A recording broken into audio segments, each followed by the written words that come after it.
The highlights, and I don't want to repeat again, the report, I'm just going to draw your attention to some of the important things. And there's a slight contradiction with the chairman's figures in mine. It's not intended.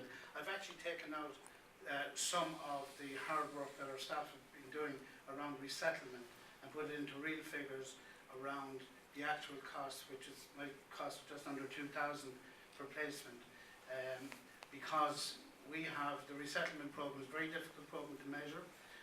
And the shames, and we've always been talking about that, but there are people who we have worked with and provided intense services to, who are not quite resettlement but have gone through a whole process of identifying what their future needs are, and they're in the region of 294 people thereabouts.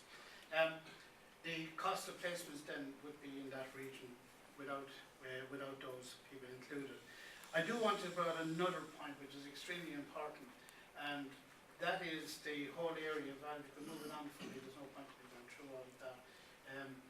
Some of the initiatives we're doing, we have core work to do, but our staff are not in a position to just do the core work, but to see a need, they come up with ideas, they start developing ideas, and these ideas are manifesting today into very, very good projects. And I'm looking at Barry down there, particularly around the IBM project many years ago, when he sat with his colleagues in business in the community and came up with this idea about computer refurbishment.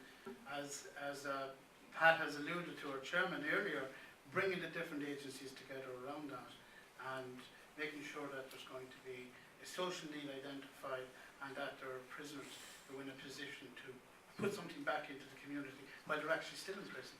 The other one I want to bring your attention to, Minister, it is the community returns has been very, very successful.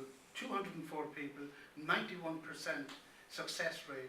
But not only that, I just want to point out to you that those are people who weren't breached after they were with us, but 18% of them so far have moved into further services within the linkage service, for example, and are now being assessed for training, education and employment.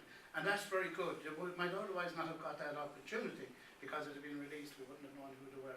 So that's very good. And even this morning, we had an update report for this year, and 112 people from the community returns has been referred to as Minister. Only 4 so far have been breached, and that is extremely high. It's very successful, and well done on your initiative in that regard. Of course, all of the partnerships, the collaboration, we cannot take the credit for any achievements we have, because there are so many, there are hundreds of other organisations across the country that's involved in that. And we are very grateful for their support.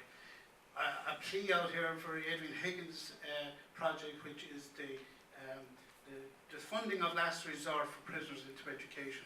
When they have exhausted every avenue, every possibility of getting money to move on to some form of education, Adrian, together with the support of the Community Foundation of Ireland, which is a sister organisation of business in the Community Ireland, and the St Stephen's Green Trust, we get 15,000 every year for them.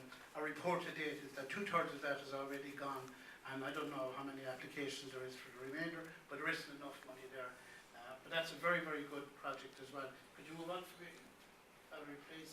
And I just want to, again, draw your attention to the activity map.